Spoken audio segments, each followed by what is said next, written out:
सो है गाइज दोस्तों, किसी ने क्या ज़बरदस्त बात कहती है। जब हम एक ही साथ होते हैं, जब एक हम साथी होते हैं, तो उनमें से कोई साथी अगर हमसे आगे बढ़ जाता है, लाइफ में कुछ ग्रो कर जाता है, तो उससे जो है हमें टेंशन होने लगता है कि यार ये बंदा कैसे आगे निकल गया, हम सब पीछे रह गए।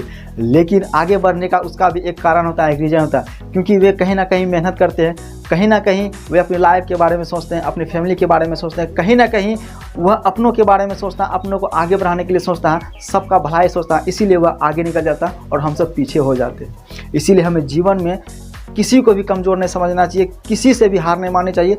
हमें जब तक हमारी ज़िंदगी है, लाइफ है, तब तक हमें संघर्ष करते रहनी चाहिए। संघर्ष करने से होता क्या है, कभी ना कभी आपको सफलता ज़रूर मिलती है।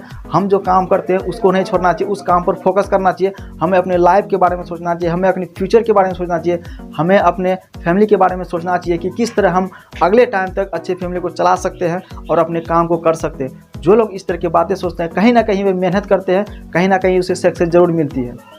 कहीं ना कहीं वह विफलता से उसको जो कहीं ना कहीं विफलता मिलती है या अनसक्सेस होते हैं, उससे वे सीखते हैं, कुछ ना कुछ सीखते हैं कि आखिर क्या कारण हो गए हैं जो पिछले टाइम में मैं असफल रहा हूँ, अनसक्सेस रहा हूँ। वह सीखता है, उसी से सीखते रहता है कि क्या गलती थी, क्या गलती हुई है, कि आगे चलकर आगे वाला टाइम में हम आने वाले समय में ऐसी गलती ना करें ताकि हम फिर अनसक्सेस ना हो।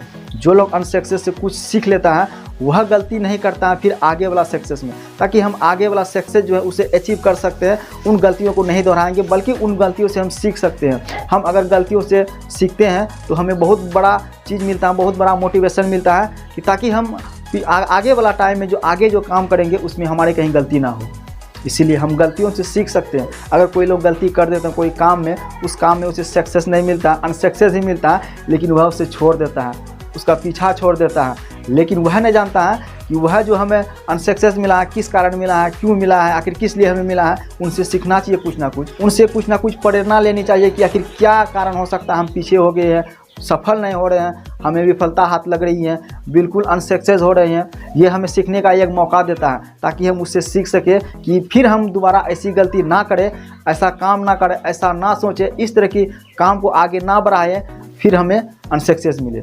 इसीलिए विफलता से कुछ ना कुछ सीखना चाहिए। इसीलिए हमारे साथ जो रहते हैं, हमारे साथ जो होते हैं, वे कहीं ना कहीं हमसे आगे निकल जाता है। आगे निकलने का कारण होता है कि जो वह गलती करता है, कहीं ना कहीं वह गलती से कुछ सीखता है, कहीं ना कहीं वह गलती से सीखने का प्रयास करता है कि गलती कहाँ से हुई, क्या हुई, क्यों हुई है। इसीलिए हम गलतियों से कभी नहीं सीखते हैं, इसीलिए हम लाइफ में कभी कभी पीछे रह जाता है और हमारे अगल बगल के लोग, हमारे दोस्त यार हमसे आगे निकल जाता है। गलतियों से सीखना चाहिए, हमें कुछ ना कुछ करना चाहिए, हमें कुछ ना कुछ दिमाग लगाना चाहिए। अगर हम कोई चीज़ में कोई काम कर रहे हैं, उनमें अगर विफलता हाथ लग जाती है तो काम को छोड़ देते हैं, कहते हैं कि धत तेरी की ये काम अब नहीं होने वाला, हमसे नहीं सफरने वाला। बस वहीं हमसे मिस्टेक हो जाती है, वहीं गलती हो जाती है हमारी, उससे हम कुछ नहीं सीखते हैं, इसीलिए हम आगे नहीं बढ़ पाते हैं। इसीलिए हमारे पास जो विफलता हाथ लगती है, लगने दीजिए, आप उस पर लगातार काम करते रहिए और देखिए गलती कहाँ हो रही है, गलती क्यों हो रही है, किस कारण हो रही है, क्या मुझ में कोई कमी है, या हमारी चीज़ों में कोई कमी है, या हमारी सोच में कुछ कमी है, या हमारे फैमिली वाला हमारे साथ नहीं है। आप उन गलतियों का लिस्ट बनाइए, आप उन विफलता का कारण का लिस्ट बनाए कि विफलता आपको हाथ काहे लगती है, सफलता आपके हाथ क्यों नहीं लगती, आप क्या कारण हो सकता है, इस सब का लिस्ट बना के आप देख सकते हैं। तो तब आपको पता चलेगा कि आपकी गलती या मेरी गलती कहाँ हो रही है, हमें सफलता क्यों नहीं मिल रही है। आप अगर गलतियों से सीखते हैं तो आप बहुत बड़े महापुरुषोत्तम कहलाते हैं, क्योंकि अपनी गलतियों को ढूंढना बहुत बड़ा चीज़ होता है। अपनी गलतियों को सब कोई नहीं ढूंढ पाता, अपनी गलतियों को जो ढूंढ कर उसे स्वीकार कर लेता है, उसी में वह इंसान ग्रेट बनता है और आगे चलकर उस इंसान की पूजा होती है और आगे चलकर वही इंसान पूजनीय बनता है। सो फ्रेंड्स, आई होप कि मेरी सारी बात आपको समझ में आ गई होगी। तो आप अगर मेरे चैनल पर नए आए हैं तो चैनल को लाइक, सब्सक्राइब, शेयर जरूर कीजिएगा। तो मिलते हैं किसी ऐसी ही वीडियो में, तब तक के लिए जय हिंद, वंदे मातरम।